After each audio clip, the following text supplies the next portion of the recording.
Someone wrote in and said they wanted to know, how can you stop freaking out that the amazing guy you just met and have been in a relationship with for the past 6 months isn't going to freak out one fine day and just leave you?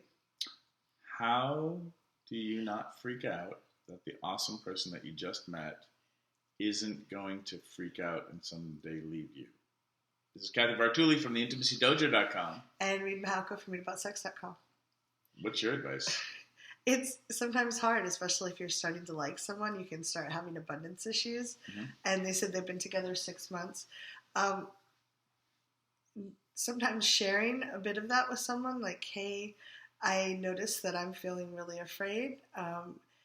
And being clear, like, if they're doing certain things that are triggering it, you can certainly ask them to either not do those or just acknowledge that they're doing them.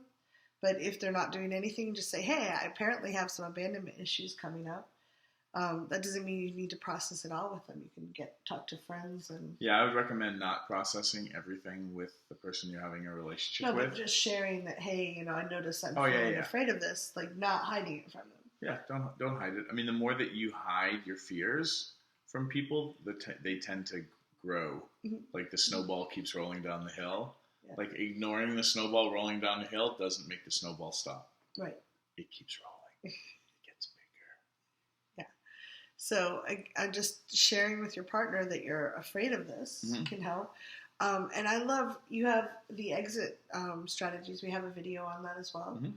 Actually, sitting down 6 months is certainly long enough to be together to invest in the time to have an exit strategy. Yeah. And it doesn't mean that you're going to use it. It just means that you know that it's there, and that can give you, it makes me feel so much more secure that I know someone's not going to text me and say, oh, sorry, it's over. Okay, no, we agreed that even if one of us freaks out, we're going to spend a weekend together. We're going to talk about things, depending on what your agreement is. And mine have evolved over time. The longer or more invested we are in the relationship, the more involved, like the deeper the exit strategies are, the agreement is. So. But that might help too, knowing that he's not going to just walk out like, hey, I'll talk to you if I want to leave, and we're going to.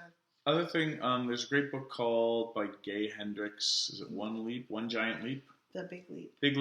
Big Leap. That's about abundance issues. Yeah. And understanding that a lot of people, when everything's going great, start to freak out. Mm-hmm. So it's a normal phenomenon. And when if you really want to geek out, I blame the Greeks.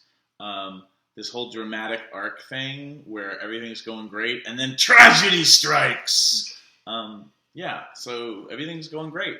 Doesn't guarantee that tragedy won't happen.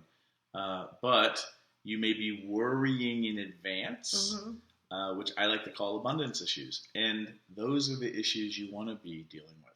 Yeah. And if you have a lot of old childhood stuff, which many of us do, get a therapist or a coach and work through them. It doesn't mean your partner shouldn't know. You can definitely share, but processing with your partner is not always the best way to go through it. I mean, share things with your partner, but don't make your partner your therapist. There you go. Leave a comment. What do you think? Abundance issues. Comments. Thanks for tuning in, Sex Geek. If you would like to continue with the brain sex, do me a favor and click subscribe right here. If you'd like to watch me on social media, that's where you're going to go. Next video, maybe? And if you really would like your own Sex Geek t-shirt, please click right here, right now.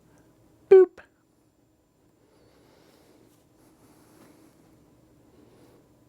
No, really, like...